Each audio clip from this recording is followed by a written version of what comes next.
अस्सलाम वालेकुम स्टूडेंट्स, आज हम सॉल्व करेंगे पीसी के सेकेंड ईयर के MCQ short questions. Section B के जो शॉर्ट क्वेश्चंस होते हैं वो आपने यहाँ पे सॉल्व करने हैं प्रैक्टिकल सेंटर के 2022 के।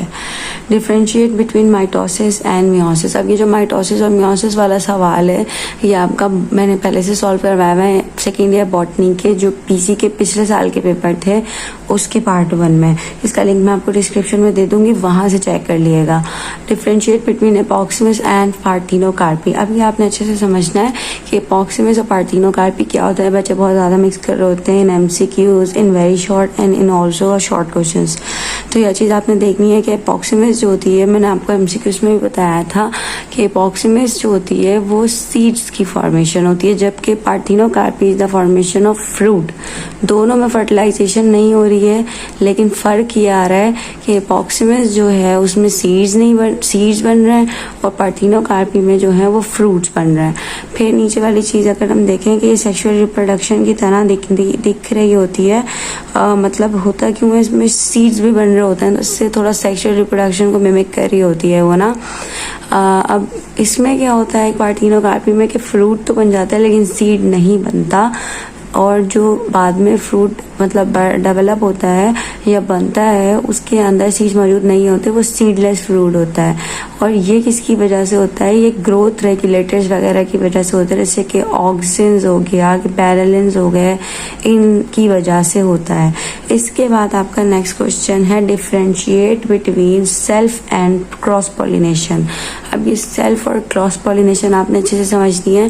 सेल्फ पॉलिनेशन में एक प्लांट इन्वॉल्व होता है, जबकि क्रॉस पॉलिनेशन में आपके 2 प्लांट्स इन्वॉल्व होते हैं लेकिन स्पीशीज सेम होती है। एक ही स्पीशीज के 2 अलग अलग प्लांट्स इन्वॉल्व होते हैं। पहले क्या होता है कि इसमें होमोजाइगस ऑफस्प्रिंग होती है, क्योंकि इसमें एक ही प्लांट से आपके आ रहे हैं दोनों चीज़ें, तो आपका होमोजाइगस होगी। जबकि यहाँ डिफरेंट प्लांट हैं तो ये हेट्रोजाइगस होगी। फॉर एग्जांपल यहाँ पे एक ही प्लांट है, उसके डिफरेंट फ्लावर्स हैं, ठीक है, या फिर सेम फ्लावर्स हैं। जबकि यहाँ पे आपके 2 डिफरेंट प्लांट हैं एक ही तरह के लेकिन अलग अलग हैं, ठीक है। और यहाँ का एक फ्लावर दूसरे फ्लावर के ऊपर पॉलन ग्रेन्स जा रहे हैं, तो ये क्रॉस पॉलिनेशन है। हुई देखा आपको यहाँ पे डेफिनेशन भी बताई भी, आपके पास अगर टाइम कम हो तो आप सारे पॉइंट्स की बजाय सिर्फ डेफिनेशन जरूर लिखें, जो कि ये लास्ट पॉइंट है।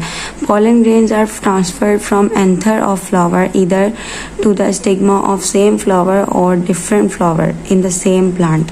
यानी वो ये कहना चाह रहे हैं जो पॉलन ग्रेन होंगे वो जो है एंथर होता है फ्लावर का, जो वहाँ से उसी फ्लावर के स्टिग्मा पर या फिर दूसरे वाले फ्लावर के स्टिग्मा पर जाकर लग जाएंगे, ठीक है।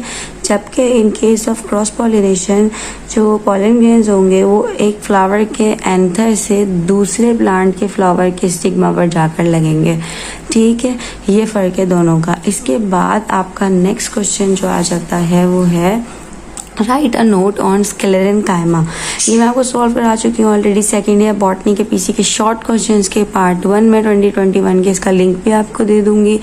Right a short note on polygenic inheritance. अब ये पॉलीजेनिक इनहेरिटेंस क्या होती है, देखिए the traits that are controlled by 2 or more than 2 separate pair of genes। वो ट्रेड्स, वो कैरेक्टर्स जो कि कंट्रोल हो रहे होते हैं 2 सेट्स या 2 से ज़्यादा सेट ऑफ जीन्स के जरिए, उसे which manifest themselves as an additive fashion to yield continuously varying traits. इसका मतलब ये कि जब वो 2 या 2 से ज़्यादा जीन्स से कंट्रोल हो रहे हैं तो उसमें बहुत तेज़ी जो है वेरिएशन आती हैं, चेंजेस आती हैं, ठीक है। चेंजेस आने के, वेराइटी प्रोड्यूस होने के बहुत चांसेस होते हैं, ठीक है। तो इस चीज़ को हम कहते हैं पॉलीजेनिक इनहेरिटेंस। और इसमें हमारे पास स्किन कलर, हाइट, इंटेलिजेंस जो है, ये सारी चीज़ें हमारी पॉलीजेनिक इनहेरिटेंस में आ जाती हैं, यानी कि ये सारी चीज़ें एक से ज़्यादा जीन्स से कंट्रोल हो रही होती हैं। उसके बाद आपके पास आ जाता है describe the significance of secondary gas. Video बहुत लंबी हो गई है तो इसे यहाँ पे स्टॉप करते हैं। बाकी के क्वेश्चन हम पार्ट 2 में डिस्कस करेंगे इंशाल्लाह।